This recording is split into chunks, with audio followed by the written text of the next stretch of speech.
বিশাল godown তো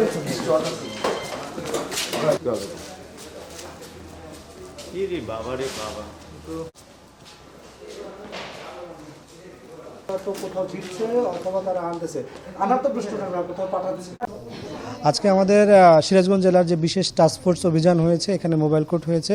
mobile কোর্টে জেলা প্রশাসন সিরাজগঞ্জ থেকে আমি এক্সিকিউটিভ ম্যাজিস্ট্রেট মোহাম্মদ নাজমুল হোসেন সহ আমাদের ভোক্তা অধিকার থেকে ছিলেন, আমাদের নিরাপদ খাদ্য অধিদপ্তর থেকে ছিলেন, এছাড়া স্বাস্থ্য বিভাগ থেকে স্যানিটারি ইন্সপেক্টররা ছিলেন, এছাড়া ক্যাবের যিনি প্রতিনিধি তারাও আছেন আর কি। তো সকলের সম্মিলিত প্রয়াসে আজকে আমরা এই নর্থ বেঙ্গল কেমিক্যাল ফ্যাক্টরিতে একটা বিশেষ অভিযান পরিচালনা করি, যেখানে অনেকগুলো অননুমোদিত পণ্য পাওয়া গিয়েছে আর কি।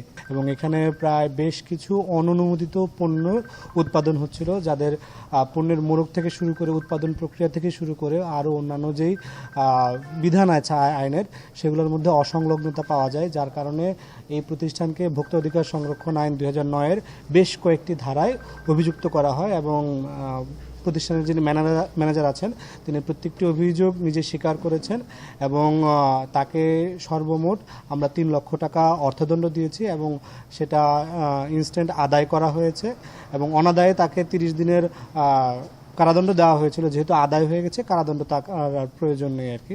এবং আমরা এখানে একটা মুচলেখা নিচ্ছি যে ওনার যে ধরনের অসংলগ্নতা রয়েছে সেগুলা তিনি যখন আইন অনুযায়ী মানবেন, তার পরবর্তীতে তার এই প্রতিষ্ঠানটাকে খুলে দেওয়া হবে আর কি। তার আগ পর্যন্ত এই প্রতিষ্ঠানের সকল ধরনের কার্যক্রম বন্ধ থাকবে। আচ্ছা, এখানে বেশ কয়েকটি, যেমন আমরা উনি প্রস্তুতকারক হিসেবে তার নিজের নাম ব্যবহার করেছেন, কিন্তু দেখা গেছে যে এখানে যে হারপিকের অথবা ভিক্সল অথবা আরও অন্যান্য কয়েল, এগুলোর প্রস্তুতকারক উনি না, উনি ঢাকা থেকে এগুলো নিয়ে আসেন, কিন্তু তার নিজের নাম ব্যবহার করছেন। যেমন নিমের মাজনে উনি নিম ব্যবহার করছেন না। এছাড়া আরও কয়েকটা প্রোডাক্টে যেখানে জিঙ্ক সালফাইডের কথা বলা আছে, কিন্তু তিনি আমাদেরকে কোনো জিঙ্ক সালফাইড দেখাইতে পারেন নাই।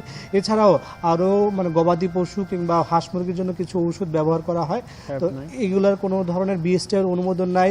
উনি কোনো ধরনের ল্যাব ব্যবহার করছেন না, কোনো কেমিস্ট নাই এখানে। এছাড়া উৎপাদন কর্মী যারা আছেন তারা কোনো ধরনের পার্সোনাল প্রোটেক্টিভ ইকুইপমেন্ট বা পিপিই ব্যবহার করছেন না। এগুলো সহ আরও বেশ কিছু, যেমন মোড়কে মেয়াদ উত্তীর্ণের তারিখ লেখা নেই, কিংবা তাদের যে প্রোডাক্টগুলো ব্যবহার করছেন সেখানে তারা ঠিকমতো ক্যালিব্রেশন হচ্ছেন কিনা বা ওজন ঠিকঠাক মতো হচ্ছে কিনা, এই ধরনের কোনো সার্টিফাইড কপি আমাদেরকে দেখাইতে পারেন না। আর এছাড়া ফায়ার সার্ভিসের কিছু লাইসেন্স আছে এখানে, কিন্তু তাদের পর্যাপ্ত পরিমাণ ফায়ার এক্সটিংগুইশার পাওয়া যায় না। যেহেতু অনেক বড় একটা ফ্যাক্টরি, এখানে যদি কোনো ধরনের আগুন লাগে সেটা নির্বাপনের জন্য প্রয়োজনীয় যে ব্যবস্থা সেটাও পাওয়া যায় না আর কি, যেহেতু এখানে অ্যাসিড আছে, অন্যান্য কেমিক্যালস আছে আর কি।